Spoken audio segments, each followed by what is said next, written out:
ಶಿರಾ ತಾಲೂಕಿನ ತಾವರೆಕೆರೆ ಪೊಲೀಸ್ ಠಾಣಾ ವ್ಯಾಪ್ತಿಯ ರಾಷ್ಟ್ರೀಯ ಹೆದ್ದಾರಿ 48ರಲ್ಲಿ ಇಂದು ಬೆಳ್ಳಂಬೆಳಗ್ಗೆ ಭೀಕರ ಅಪಘಾತ ಸಂಭವಿಸಿದೆ.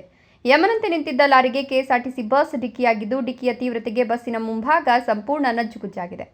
ಈ ಭೀಕರ ಅಪಘಾತದಲ್ಲಿ ಬಸ್ ಚಾಲಕ ಹಾಗೂ ಓರ್ವ ವೃದ್ಧೆ ಸ್ಥಳದಲ್ಲೇ ಕೊನೆಯುಸಿರೆಳೆದಿದ್ದಾರೆ.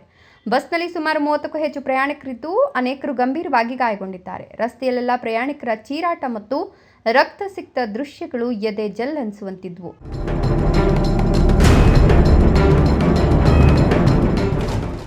ಅಪಘಾತದ ವಿಷಯ ತಿಳಿಸಿದಂತೆ ತಾವರೆಕೆರೆ ಪೊಲೀಸರು ಹಾಗೂ ಸ್ಥಳೀಯರು ಕೂಡಲೇ ರಕ್ಷಣಾ ಕಾರ್ಯಾಚರಣೆ ನಡೆಸಿದ್ರು.